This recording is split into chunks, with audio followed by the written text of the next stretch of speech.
खबर शामिल करते हैं अहमदपुर शेरकिया से। मोहम्मद आलमगीर की रिपोर्ट के मुताबिक बल्दिया की नाअहली का मुंह बोलता सबूत, नालियां बंद होने की वजह से पानी लोगों के घरों में घुसने लगा, जिसकी वजह से लोगों के मकान गिरने लगे। आज सुबह 8:30 बजे मला फतानी चौक पर एक घर जमीन बोस हो गया। जानी नुकसान की कोई इतला वसूल नहीं हुई। शहरियों का कहना है कि अक्सर औकात यहाँ पर पानी भरा रहता है, जिसकी वजह से बच्चों को स्कूल छोड़ने, नमाज पढ़ने में दुश्वारी का सामना करना पड़ता है। हमारी असिस्टेंट कमिश्नर अहमदपुर शेरकिया से अपील है कि इसका कोई बेहतर हल निकाला जाए। मजीद वहां पर बता रहे हैं आलमगीर जी। आलमगीर बताइएगा।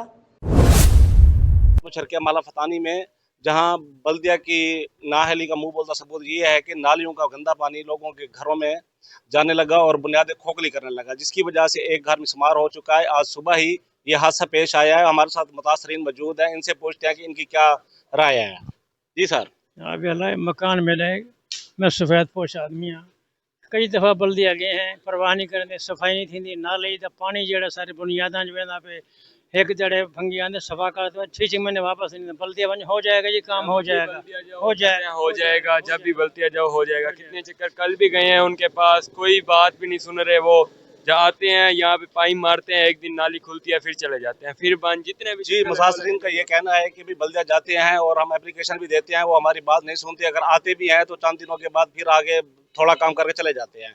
वजीर आला पंजाब मरियम नवाज से अपील है कि भाई इसका कोई बेहतर हल निकाला जाए ताकि गरीबों का काम हो सके। बहुत शुक्रिया आलमगीर, आपने आगाह किया।